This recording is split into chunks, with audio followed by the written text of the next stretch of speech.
La 45e édition du Festival international de la bande dessinée vient de rendre son verdict. Jérémy Morin est couronné pour son conte épique, sombre et puissant, qui a pour décor les contrées grandioses d'Islande. Un phoque d'or qui salue une âpre aventure et la quête, soit.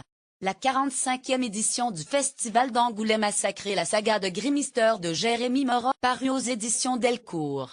Dans l'Islande du XVIIIe siècle, sous le joug très rude des Danois est confronté à la misère provoquée par une succession de catastrophes naturelles, un jeune orphelin, Grimmister, doit prouver sa valeur. Dessinateur du singe d'Hartlepool et auteur de Max Winson, Jérémy Morin, inspiré par sa lecture de la cloche islandaise d'Halldór Laxness, signe un puissant conte épique, dans la lignée des grandes sagas islandaises.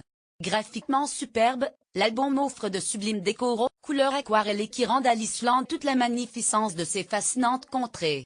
Concernant le reste du palmarès, le portrait lucide de l'Amérique d'aujourd'hui, brossé par Nick Dornazzo dans Beverly, a reçu le prix Révélation.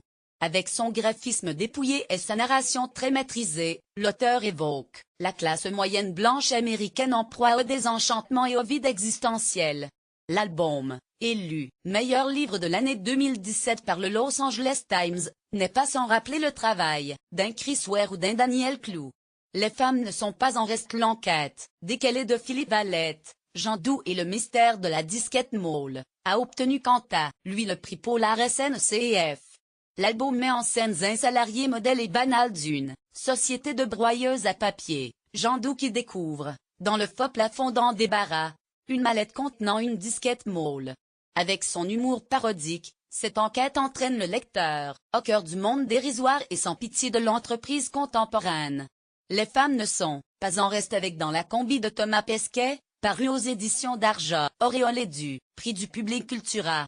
Signé par Marion Montaigne, spécialisée dans la vulgarisation scientifique et humoristique en bande dessinée, l'ouvrage revient sur le parcours de l'astronaute, de sa sélection pour faire partie de la mission Proxima à son retour sur Terre. L'auteur a exploré vigoureusement toutes les facettes d'un métier qui fait rêver, ne se contentant pas de son aspect le plus glamour. Batterie de tests médicaux et scientifiques éprouvants, longues années d'attente avant de partir dans l'espace, épineux retour sur Terre après y avoir passé 6 mois doux relations familiales. Lire aussi, Thomas Pesquet en BD. Je ne suis pas de l'étouffe dire. Le prix spécial du jury a été décerné à Marion Fayolle pour Les Amours suspendus, publié aux éditions Magnani. Cette comédie musicale qui questionne le sentiment amoureux, brille par la poésie de ses phrases émues et l'éloquence surréaliste de ses métaphores mimées.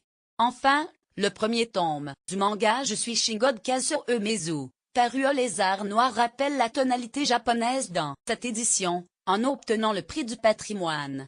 Traduit pour la première fois en France, ce monument de la bande dessinée japonaise est sorti en 1982 au Japon, à l'aube de l'informatique.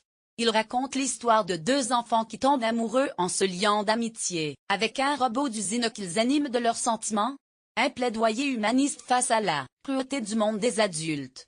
Reste du palmarès, Fauve d'Angoulême, prix de la série, Meg, Moge Hall, Happy Fucking Birthday, Simon Anselmen, édition Misma Fauve d'Angoulême, prix, René Goscinny, Jean Aramba pour Opération Copperhead, Darja Fauve d'Angoulême, prix Jeunesse, La guerre de Catherine, Julia Billet et Claire Fauvel, rue de Sèvres Fauve d'Angoulême, prix de la BD, Alternative Revue Bien, Monsieur.